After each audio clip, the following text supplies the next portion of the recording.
Welcome back to Welcome Cream and to Cream Tea, and Tea. where we eat ice cream and I'm talk Cream. about shit. We don't have ice cream today. We have though. ice cream. But the ice cream is our live studio audience. Say hi, live studio audience. We have Yeah. no friends. Anyways. Maybe you don't. Okay. Okay. So the weather. oh, It's too cold for this shit. yeah. Today we're actually in Meldrum. In case you couldn't tell, because we got whiteboards. So we're cool like that. We're just not like other podcasters. Yeah, I'll really be different. I'm not like other podcasters. Ugh. They're not gonna understand that reference. Okay, perfect. So, our concept today, or I guess topic that we'll be discussing, is hostile epistemology, and ultimately why giving someone facts sometimes just makes everything worse, and what that says about the knowledge environment that we share as just a people. Valid. Yeah, I guess so. Today we will be unpacking a New Yorker piece called "Why Facts Don't Change Our Minds," and we'll relate. We're related to some core philosophical ideas about hostile epistemology and epistemic injustice. Huge. Okay. So, some context on the article. So, the author is Elizabeth Colbert, and she basically wrote it as a critique on recent cognitive science, and it's just a general discussion on how human reasoning is often aimed at persuasion and social goals, not purely truth-seeking, and ultimately how the brain is structured to not treat facts as like the ultimate statements, but rather to criticize said facts, and yeah. Okay. And then Colbert draws on research showing things like motivated reasoning and confirmation bias. Confirmation bias means that people tend to gather and interpret evidence in ways that support what they already believe or what their group believes. The issue, facts can be filtered, twisted, or simply ignored depending on an individual's incentives and the social context and preconceived bias. Huge. So, we're going to use two main philosophical tools for this discussion.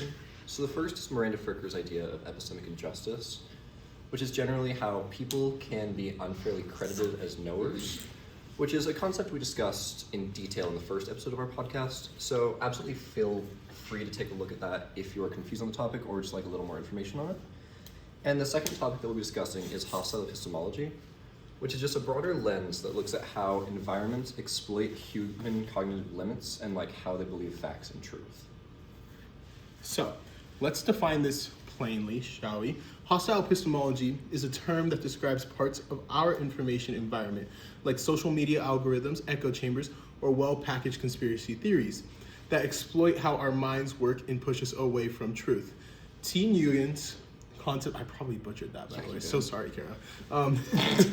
Concept of hostile epistemology can be viewed as a sort of intentionally designed confusion. Yeah. And what do you mean it's like intentionally designed confusion? Like Purposefully confusing. yeah, like the environment. Yeah, I guess, yeah, you know what? Yeah. And then epistemic injustice is basically when someone is wronged specifically for their capacity as a knower. So like, for example, when a woman or a racial minority is automatically given less credibility because of them being a woman or a racial minority. So basically like me not trusting Ben for like good places on where to swim or me not trusting Kale on how to properly season food.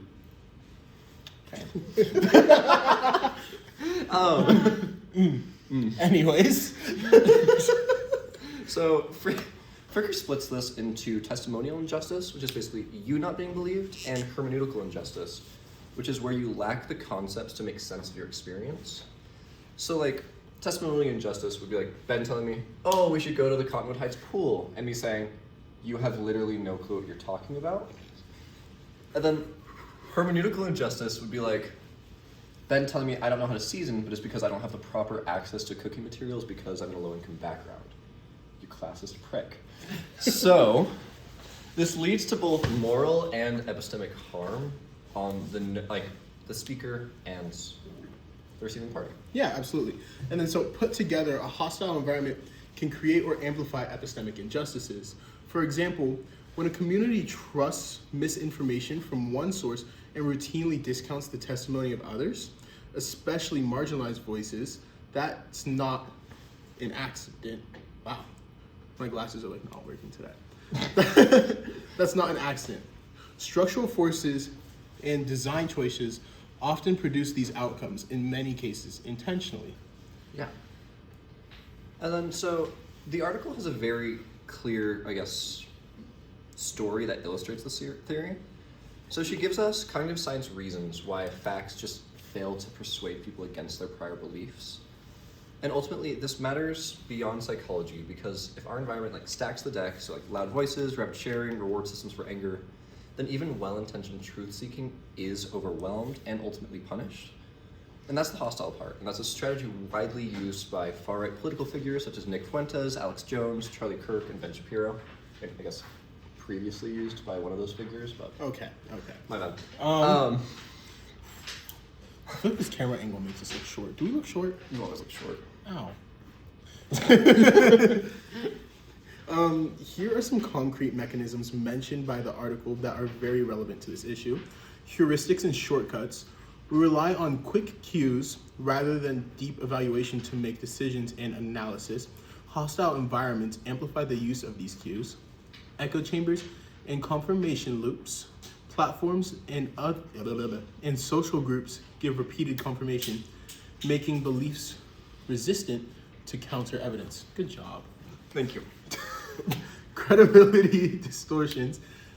People and groups are assigned unfair credibility levels, sometimes due to prejudice or power dynamics, which is exactly what Fricker calls testimonial injustice.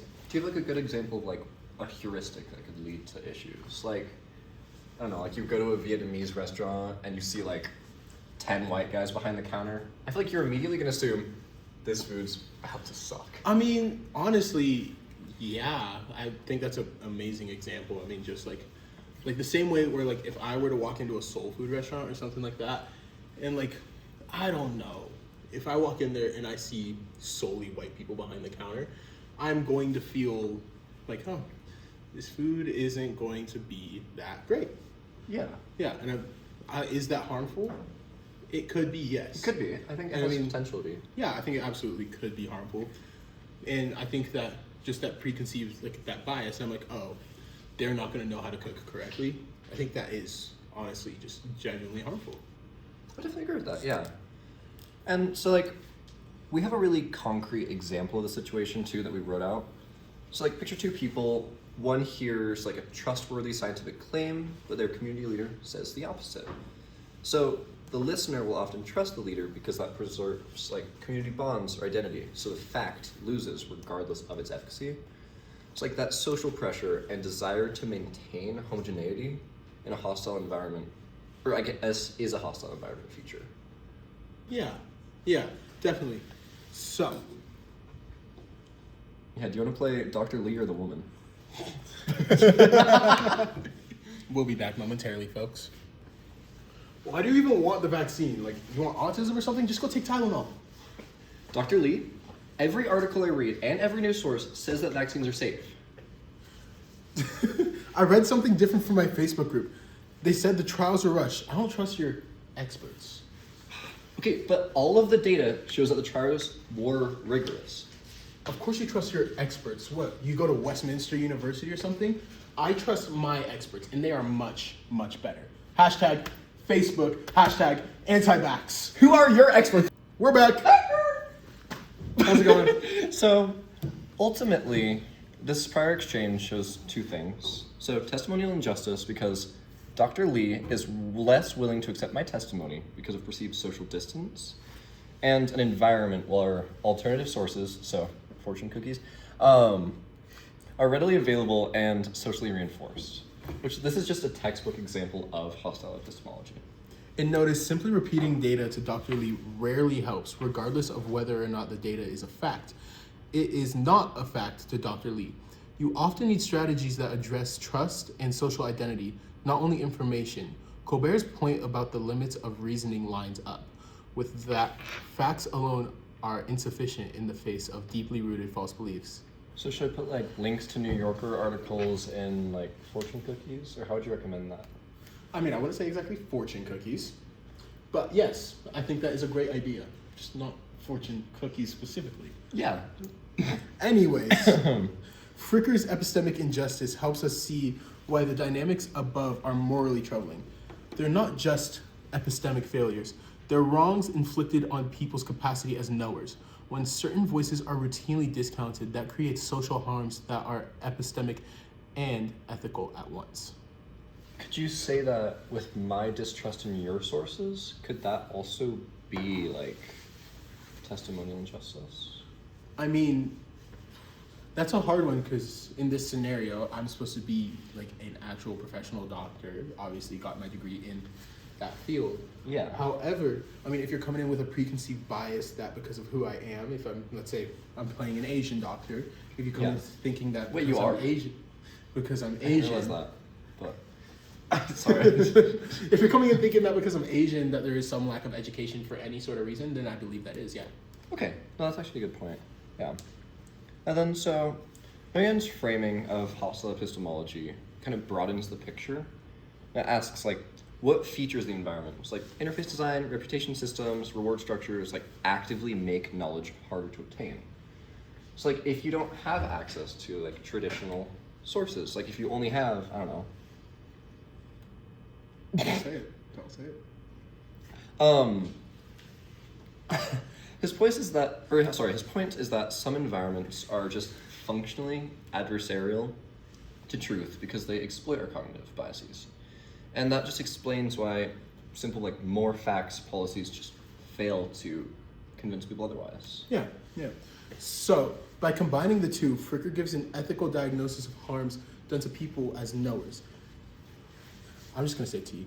T gives an ecological diagnosis of how systems produce those harms. Together, they suggest both moral accountability and structural design fixes. Yeah. So here's a few kind of practical takeaways and how to respond if someone's acting like Dr. Lee in this case. So, like some practical tips are just check credibility cues. It's like not just authority, but why you trust someone. Absolutely. So like acknowledge why you think someone has expertise, and like if someone clearly does have expertise, like are they being transparent and are they an independent source or do they have some sort of alternative agenda? Yeah, absolutely. Like when we're in class with Han and Kara, and Han loves to bring up this point that like, why do we trust him? Well, we trust him because we are at an accredited university and he is our professor, and so we trust in that he is teaching us the correct things. And I trust him because he's Asian, but that's also a good point. And then it's also important. It's also important to ask about like the incentives of someone making a claim and spreading certain information. It's like, who benefits if a claim spreads?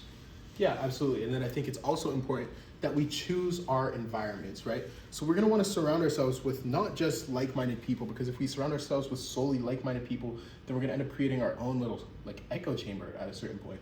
But rather open-minded people. Surround yourself with people that are going to maybe have different views than you, but are open-minded and are willing to read outside of what just they believe. So like it could be worthwhile for me, like take a trip to Din Tai Fung, like. Yes, Kale. Go to Din Tai Fung. I'm really hungry. Clearly. I mean, ultimately, too, you just need to kind of design your environment. So, like, curate your social feeds to make sure that you're getting the most accurate sources and, like, diversify your information sources. Don't just rely on a singular source to provide you with accurate information. And just slow down before sharing information with people. Yeah, absolutely. And so I think to kind of wrap this up, we can say facts don't fail alone. They fail inside systems and relationships. If we want knowledge that sticks, we need to better social and epistemic environments, not just better flyers. Thanks for listening. I'm gonna fight him.